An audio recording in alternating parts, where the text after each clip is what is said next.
Hello, everyone, and welcome to another episode of the Capital Gains Tax Solutions podcast, where we believe most high net worth individuals and their professional teams struggle to find great capital gains tax deferral options. Not having a clear plan is the enemy. Using a proven tax deferral strategy, such as the Deferred Sales Trust, is the best way to exit highly appreciated assets tax deferred so you can create, preserve, and grow your wealth.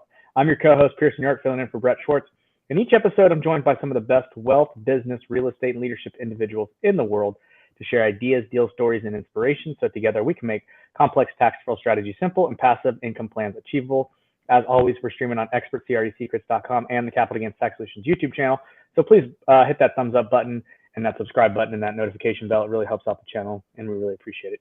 I'm super excited about our next guest. They both come from the tech industry and have merged it with real estate. They've created a company that deals with short-term rentals, and so we're going to dive in. Please welcome Bryan, Marcus, and Jimmy Woodard. How you guys doing? Hey, great to be on the show. Thank you so much. We get a 2-for-1 today, so this is going to be interesting. So I'm excited to go. So real quick, if you guys could each just give like a 1 to 2 minute background on your guys' story, that would be fantastic. Sure, I'll kick it off. Basically, backgrounds in technology. Started off in the software engineering side and now working in product. But before that, I've always had a love of real estate. So I used to work on houses as a kid, as a summer job. It was just amazing. The exact opposite of technology, in fact, or coding, where you're kind of like really working with your hands. You're seeing something really grow and progress and be a finished product that can last for generations.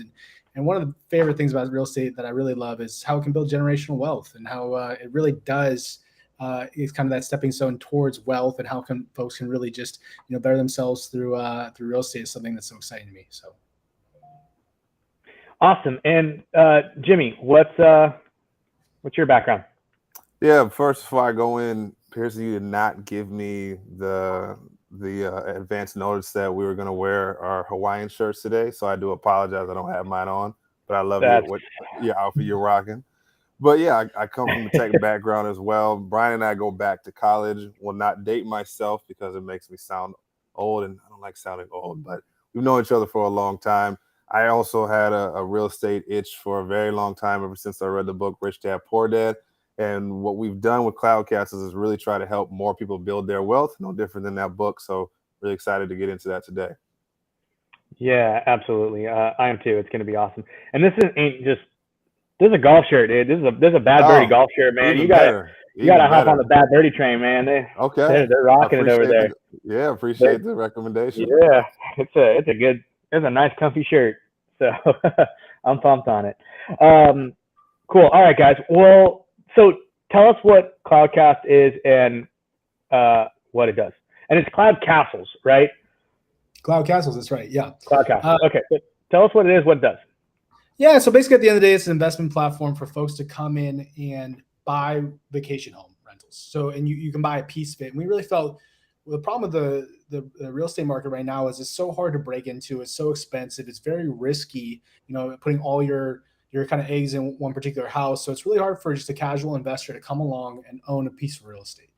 So what we do with our model is we basically buy vacation homes or onboard vacation homes from other Airbnb owners or VRBO owners, and we put them on the platform, and anyone come in and invest and own a portion of it. Now that portion of ownership can be basically allows you not only the equity in the property, so if it sells, you get your cash back, but also a cut of the profits, as well as a discount if you want to stay at the vacation home. So we're trying to take basically the timeshare model and turn it on its head, where you can actually make money from your vacation home and have your vacation home pay you over the years. And really, again, it's going to beat inflation. It's going to be a great, a very good long-term investment, and it's something that can definitely produce a lot of passive income for our investor base. So it's been a fun ride so far. Yeah, that's super interesting. So, Jimmy, you're in investor, relations. Tell me a little bit about the investors that you're attracting over here to Cloud Castles. Yeah, it's all sizes. I mean, it starts with a passion for real estate. So we work with a lot of people who have a real estate background And those are the ones that we love to work with because they may have been in another sector, whether it's the fix and flip world or commercial real estate. And then they come to us saying, I want to learn about short-term rentals. So it's a great way for people to dip their toes in without taking all of the risk to do it on their own. So rather than having to spend $100,000, $200,000 on your own single family rental, you can get in at a much lower investment with us. And then if it works well, then you can grow your portfolio from there, because we have many ways to help people expand a short-term rental portfolio. And then on the flip side, Pearson, we also love working with new investors. That's really our mission behind Cloudcast, is getting people into the real estate space. So if you only have a couple $100 and you want to build your wealth, that's another way that you can come in, download our app, and then make it very easy to own real estate and get all the benefits that Bryan alluded to. So you guys are a fund, if you will. And basically, is it like a Robinhood account, or like how does it actually functionally operate? It's basically Robinhood meets real estate. Robinhood meets Airbnb. So you buy it on the app, or you go download on the App Store, and you instantly have access to invest in any of our cloud castles.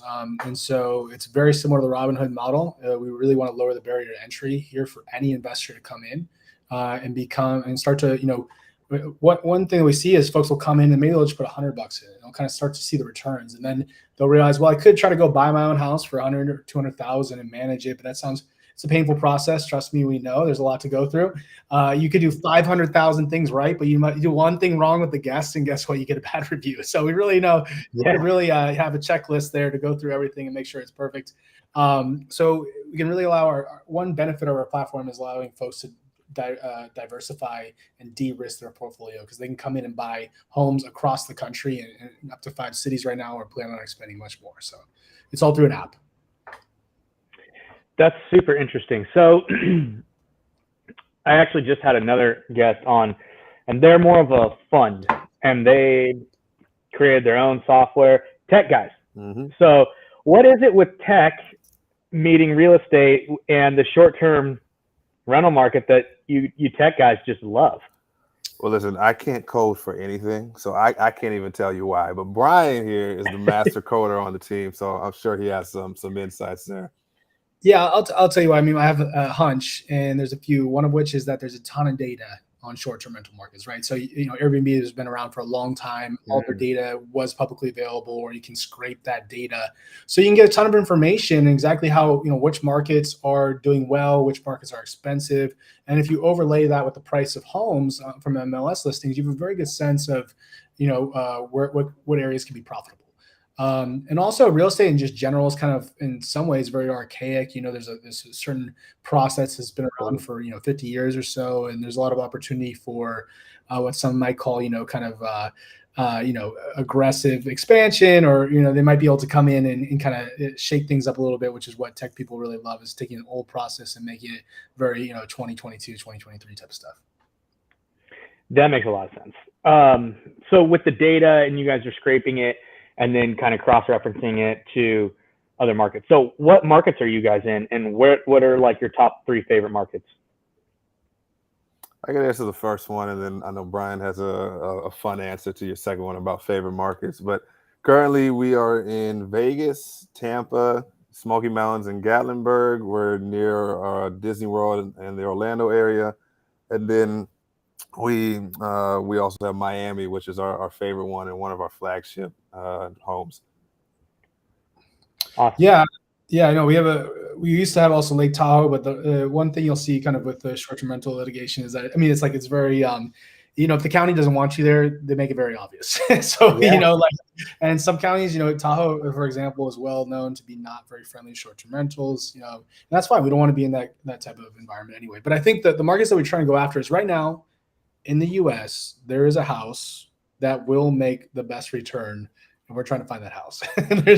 We're going for it. We're trying to find that house for our investors. We're trying to renovate it and put some really cool stuff in there. We love doing a lot of art in our houses, really tropical themes, or maybe we have like a Star Wars theme one, or like a Marvel theme one, or we try to go for a fun vibe that's very unique. So when people go there, it's not just a house, it's really an experience.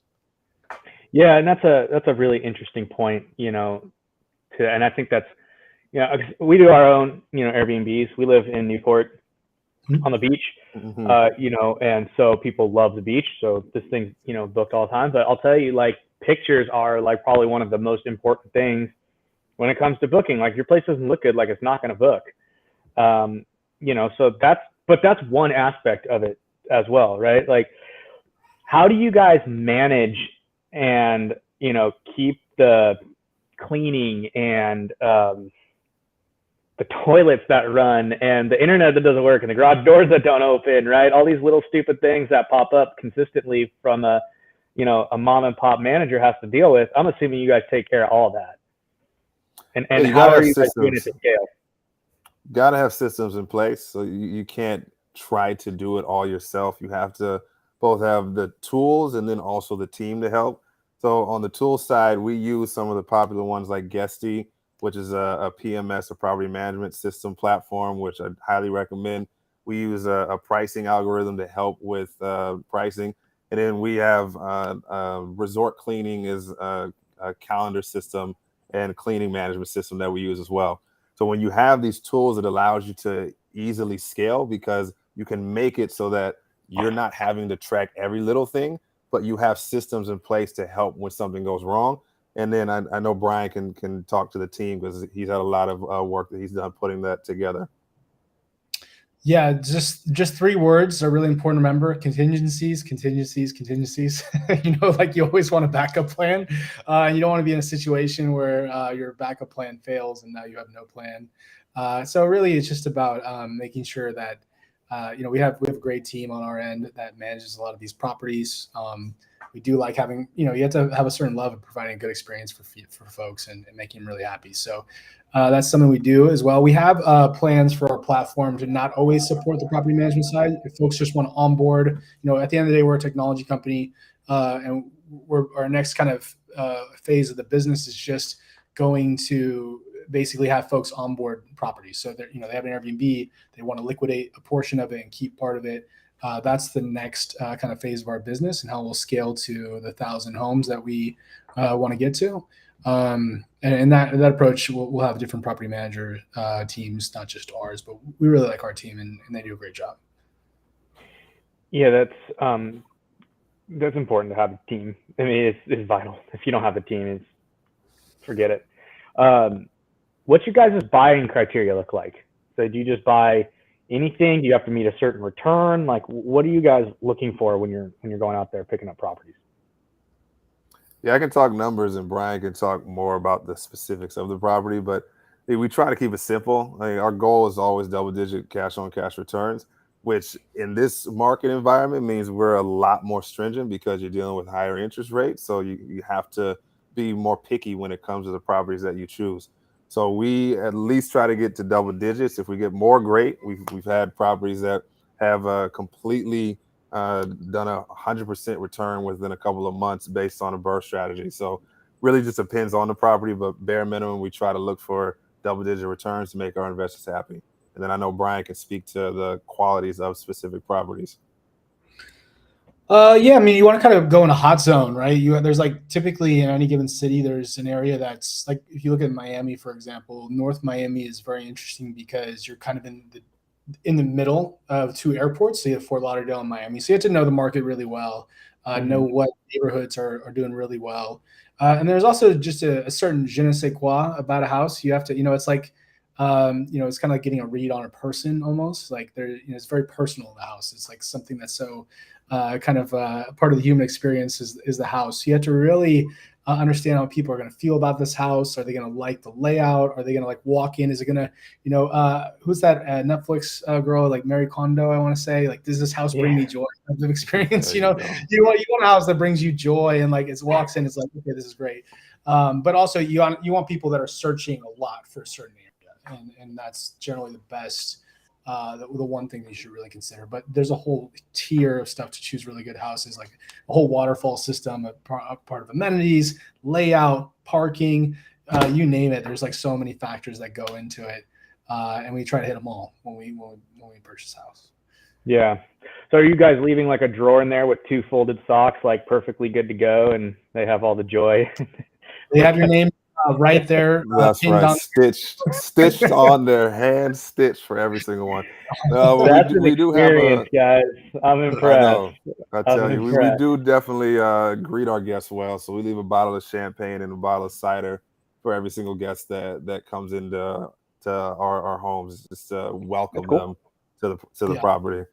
We do well for our guests, but also for our investors, we really try to do well. So they have a whole investor care package. If an investor stays at the property, that's where we go for the 7-star experience and try to actually have those bathrobes there with their name on it, because we love when our investors stay at the properties, because it's not just like they're investing in an oil field or like an NFT or something. It's very tangible. It's a very real thing, and they can come in and be like, wow, I own a portion of this cloud castle, this house, and I enjoy it. And like, those are our users who have a great experiences when they stay at the property for. Do they own a specific APN, like a piece of a specific APN, or is it, hey, I own a portion of this particular like conglomerate of APNs? How does that work? Yeah, it's based on the LLC. So we spin up a new LLC for every single property. So if you buy into a certain property, then we're giving you ownership of the LLC of said property. Gotcha. And you get to choose. So like, are they like 123 Main Street, right? 2, 3, 4, 5 Disney Street, and 8, 9, 10 Miami Street? Do you have these like listed out as properties you can invest in? Like this property, invest in this property. I can throw $100 in, and boom, I own a percentage of that particular property. Do you guys? Is that how that works? Exactly. Basically. Simple. Gotta be simple, right? A lot of complexities we take away from our investors. So it can just be as simple as, oh, I like Tampa, I like Miami, I like Vegas. Great. How much do I want to invest? Great. Boom, I own this in less than 10 minutes. That's really cool. Thank you. I'm gonna go buy some Airbnbs. Yeah, man. We'll give you a discount. Okay, so if you guys have like this kind of portion, do you have any minimums? Minimum's about $30 per property. So we basically split up into 10,000 shares, and so basically it's around whatever the total pot equity size is. We kind of go from there. So it's basically usually around $30 the minimum. Yeah, and what we also do is because, again, we're trying to democratize access, so that's why one share is typically the minimum. But what we also do is allow people to have investing be automatic. So we have different tiers available for wherever you come from, right? So if you're new in the game and you just want to build your wealth on a small basis, we have a tier where you can do $49 a month and keep growing your portfolio, all the way up to, if you're a seasoned investor, you want to invest a couple $1,000s per month to build your wealth on autopilot. We have that option. So we try to meet people where they're at. That's super interesting. So do you guys also, like, how are you guys getting around like the accredited investor situation and all that kind of stuff? Yeah, one thing I'll say is, if you notice, we haven't talked about any specific details of our property on this podcast, because our legal team has told us that when we go out, we have conversations like this, keep it generic, because what we have right now is Reg D that we're following. So we have to cap the number of non-accredited investors in any one property. And then it also limits what we can talk about for our properties. However, we still love educating, and that's what we try to do every time we jump on a podcast, to let people know how we work, how short-term rentals work in general. And in that way, if somebody's interested, they can reach out to us and we can give them more details. That's pretty brilliant. I really like you guys' strategy. It totally is like flipping it up, like upside down. It's niche down really well. And the short-term rental market's really good. It's a good return. What happens when you sell a property? Basically, your equity is just split up. So, whatever you bought, if we made $90,000 profit from the property, then, and you owned, 10%, you get your whatever your initial investment was, and plus the sales proceeds. So it's just split up evenly. How do you guys get around the capital gains tax and all that kind of stuff? Well, we typically try not to sell too much, right? Like, because it's expensive, it's effort to onboard properties, and our goal is to expand. So selling is not really what we want to do. If we have to do it for whatever reason, we typically like to do a 1031C. Is that the right one? Jimmy is the legal background. He likes to joke he's the recovering lawyer. More I am a engineers. recovering law student. Yeah, I went to law school. Shout out to any USC alumni fight on. But yeah, 1031 is what we like to do there. And we still do have tax advantages to working with us. So you get a K1 every single year. And we do write off depreciation as we have a wonderful accounting and tax team behind us to make sure that we're capturing all of that every single year. Are you guys doing like cost segs studies and all that kind of stuff on your properties to flow that depreciation through to the investors? Okay. Awesome. All right, cool. How can people get a hold of you guys? Lots of ways. It's just Jimmy or Bryan at cloudcastles.io, or you can check out our website here at cloudcastles.io and hear from some of our investors who have gone through the program. Check it out. Love speaking with folks of all varying degrees of kind of experience around short-term rentals or just real estate in general. We're excited to say, we've been some, 18-year-olds first purchase of real estate a few times on the App Store, which is a cool kind of claim to fame. So we love talking to investors from all different walks of life. So just feel free to reach out to us at Jimmy or Bryan with a Y at cloudcastle.io, or just download the app on the App Store or Google Play Store, and you can kind of away you go and check out all the investments. Is this the app right there? That's the one. For those people. Get. I'm buying some properties today. That's right. Way easier. How do you guys come up with like your actual like acquisitions? Like, so I was actually looking at a deal in Anaheim. If you know Anaheim, Disneyland. It's right there. Huge draw. My mother-in-law, I'd say she brings in $3,000 a month on a 1-bedroom, 1-bath studio. Wow. This particular deal is a bootlegged triplex. So it's got some like conversions and that kind of thing. Yeah. Kind of cheeky. Some permitted back in like the 50s and whatnot, and some kind of just like, hey, this was an office and I put a half bath in and whatever. But I mean, as far as like the actual like prices are concerned, like it's a pretty good deal. It's actually in Fullerton, so it's not even in Anaheim. But I was, thinking about buying it or whatever, right? Or trying to find someone to buy it who loves short-term rentals. So hypothetically, right? Let's say that someone has a good rental, and they call you and be like, hey, buy my ugly house or whatever it is, right? Like you see how the wholesalers doing. How does that work? Yeah, it's a newer part of our business, and it's a great, basically we are that technology platform to do just that. So basically all of our investments, except for maybe one, I think we've gone through basically what we call alpha investors. So someone wants to lead the charge, so to speak. Hey, I have this property. I'm interested in putting some in. I'm interested in getting part of it going. And then we actually play kind of matchmaker. We're like, hey, here's some 3 or 4 or 5 other investors who are interested in this market. We're kind of the middle person, the middle connector between everyone. But we do come in and help on the renovation side. We have our own team that does all of our renovations. They're amazing.